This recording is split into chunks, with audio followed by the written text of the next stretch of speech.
Good afternoon. I am Ryan Smith, President of your Roy Wood Master Board. On behalf of the board, I have some important information to share with you regarding the vote currently in progress to determine if our restaurant should be primarily private for Royal Wood residents and their guests, or should it be open to the general public managed by a vendor. At the Master Board meeting this past Monday, February 3rd, 2020, a resident from Royal Wood presented some information to the board about a 1996 amendment to the Royal Wood Golf and Country Club Planned Unit Development, referred to as a PUD, that affects the restaurant operation. A little background first.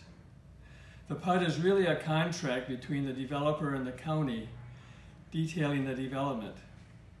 The first PUD for Royal Wood was Collier County Ordinance 88-104 dated December 20th, 1988, and briefly described the Royal Wood development. The second PUD was Ordinance 93-4 dated January 12, 1993. This was a very detailed PUD and contains maps for housing and the golf course, the types of housing allowed, roadways, and so on. Within this PUD is Section 4, which describes the golf course and country club. Subsection 6.22 describes what is called accessory uses, including the clubhouse, pro shop, practice driving range, and other customary accessory structures and uses of golf course lands. Subsection 6.224 was as follows.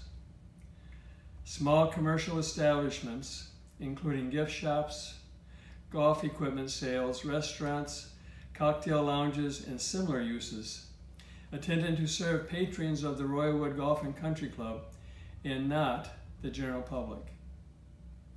In 1996, this subsection was amended by Ordinance 9672, dated November 26, 1996, as follows.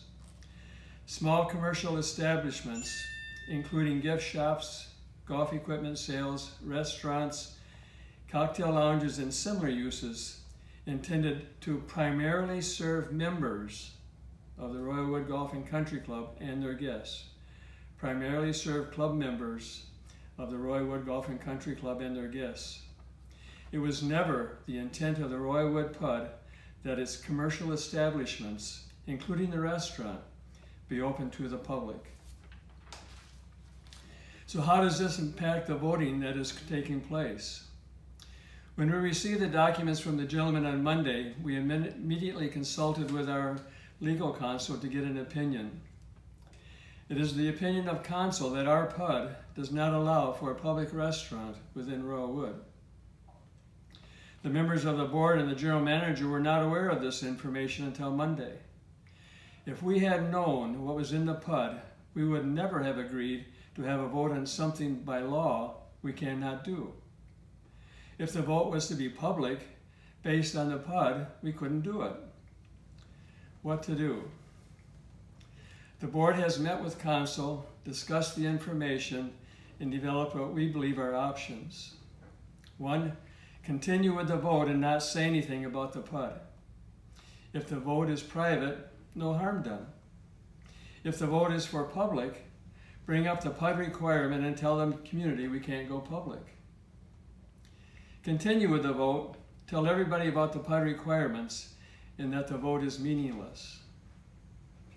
Number 3, cancel the voting and the special members meeting.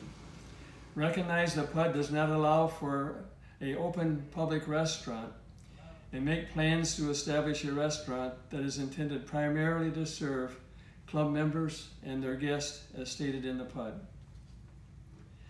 After much deliberation and discussion with counsel, your master board has decided that canceling the vote and the special meeting is in the best interest of the membership. If you have voted and mailed your ballot, it will be collected and destroyed. If you haven't voted yet, don't. The February 25th special members meeting thus is not necessary. The next step, at the April Master Board meeting, the board expects to affirm the motion to have a restaurant that meets the intent of the PUD.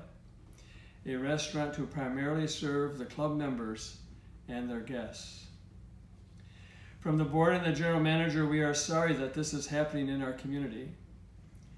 In good faith, the board agreed to the vote, which is now meaningless, because if the vote were to be public, we couldn't execute it. We know that there are strong feelings within Royalwood. The turnout at the town hall meetings and the number of hits on the town hall video were outstanding. Should the board have known about the PUD limitations on restaurant operations? Many will say yes, and that the board failed to do its job. Maybe they're right. But for 24 years, master boards were unaware of the PUD limitation until the gentleman brought it to our attention Monday, and we are acting as soon as possible. What about past restaurant operations? The restaurant was leased to a vendor, and at times public was invited. Some of the vendors advertised. Were we in violation? Most likely, but overall the vendors mainly catered to club members, and there was never an issue raised or brought to the county. Again, the board apologizes for what has happened. As I mentioned, many hours have been spent by many people on this issue, but the PUD is clear on how we must operate. Thank you for your time. I know there will be questions. We will do best to answer them. We are posting my talk and the PUD documents on our website. Again, thank you.